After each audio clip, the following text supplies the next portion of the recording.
আমার ছাদ বাগানে অনেক সুন্দর পুঁইশাক হয়েছে। আমি ছাদ বাগানে যে কিছু পুঁইশাক তুললাম, আর পুঁইশাক তুলে এনে এখানে বেলে মাছ নিয়েছি। বেলে মাছ দিয়ে আজকে পুঁইশাক দিয়ে আমি পোড়া পোড়া করবো। তা প্রথমেই বেলে মাছ করে ধুয়ে নিয়েছি, এরপরে এক এক করে সব মশলা দিয়ে দিয়েছি। পেঁয়াজ বাটা, রসুন বাটা, তারপর জিরা বাটা, পেঁয়াজ কুচি, কাঁচামরিচ, সরিষার তেল দিয়ে লবণ দিয়ে আমি ভালো করে মাছটাকে মেখে নিয়েছি। মেখে তারপরে এক এক করে একটা একটা করে সাইড করে নিয়েছি। আর যেই মশলা ছিল সেই মশলার ভিতরগুলোকে আলাদা করে নিয়েছি। এবারে আমি যে ছাদ বাগান থেকে পুঁইশাক তুলে নিয়ে কেটে ভালো করে ধুয়ে এবারে যে মশলাটা ছিল সেই মশলার সাথে আমি পুঁইশাকটাকে হাত দিয়ে ভালো করে কষলিয়ে কষলিয়ে মেখে নিব। যত ভালো করে কষলিয়ে মাখানো যাবে তত বেশি টেস্ট হবে। তা আমার মাখানো হয়ে গেছে। চুলাতে একটা প্যান বসিয়ে পরিমাণ মতো তেল দিয়েছি। তেলটা গরম হওয়ার পরে আমি আধা কাপ পেঁয়াজ কুচি দিয়ে দিলাম। পেঁয়াজটাকেও আমি হালকা একটু ভেজে নিব। ভেজে নেওয়ার পরে এবারে আবারও ভালো করে নেড়ে চেড়ে ভেজে নিয়েছি। ভেজে নেওয়া হয়ে গেছে। এরপরে আমি যে মাছগুলি মেখে রাখছিলাম সেই মাছগুলি আমি এক এক করে দিয়ে দিব। মাছগুলোকে আমি সুন্দর মতো করে দিয়ে দিয়েছি। বিছিয়ে দিয়ে আমি আস্তে আস্তে করে একটু নেড়ে দিলাম। নেড়ে দেওয়ার পরে আমি আবারও একটু নেড়ে দিব। নেড়ে দেওয়ার পরে আমি এপিট ওপিট করে একটু হালকা ভেজে নিয়েছি।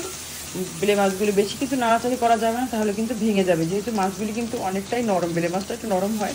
এরপরে আমার মাখানো পুঁই শাকগুলি কিন্তু আমি উপর থেকে দিয়ে দিলাম।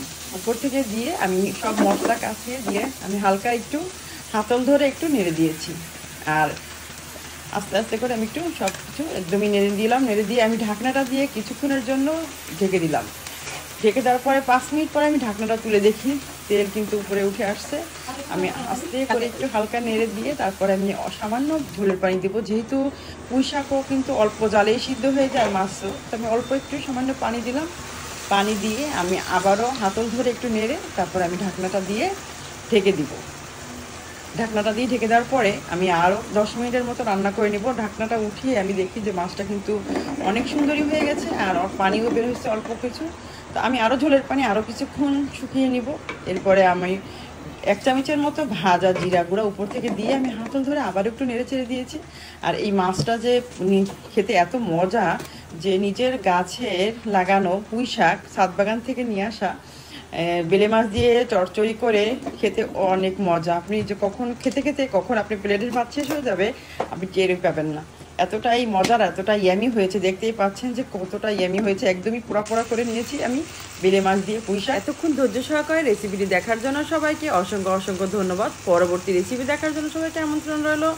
আজ এ পর্যন্তই। সবাই ভালো থাকবেন, সুস্থ থাকবেন। আল্লাহ হাফেজ।